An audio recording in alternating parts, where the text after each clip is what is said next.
Whenever we have a discussion, there is a frame. Think of this like a picture frame.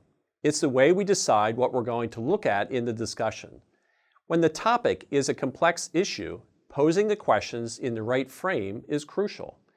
You want to ensure the discussion will be focused, but still be aware of other side issues that may be brought up.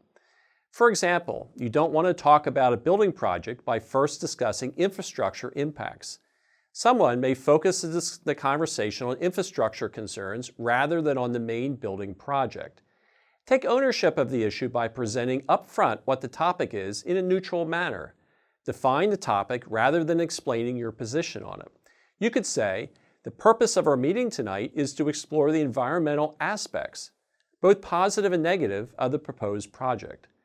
Be aware of words and phrases that may inject emotion or bias into the conversation. For example, if you frame the discussion in terms of environmental problems, you have already taken a position and will no longer be regarded as a neutral party.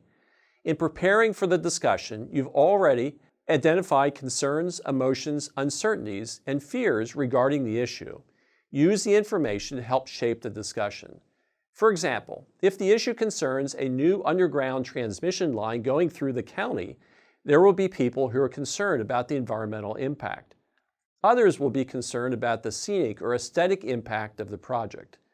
People may question the cost of the project or the need to build it at all. There may be someone who feels it's not right to cross his or her property and is dead set against it.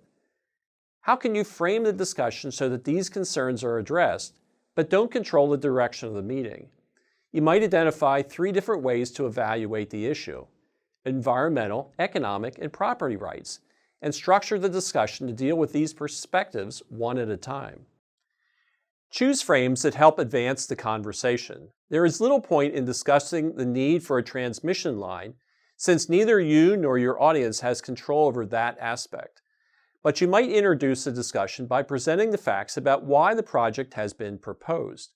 When questions are asked, try to understand where the person is coming from. You may need to reframe it in a more objective way, rather than as a debate. A group may pose their dissent as a choice. Should we allow a quarry to be developed or save the wildlife habitat? Restating the either-or issue as an open question, how can we develop the quarry and save the habitat, will help to reframe the issue in a more collaborative manner. Or say an angry property owner shouts that the proposed pipeline construction will flood his yard and ruin his property. Reframing the statement as, you are concerned that proper construction and erosion control measures will be in place for the project. We'll acknowledge a valid point of discussion, but remove the inflammatory language that could lead to an unproductive digression.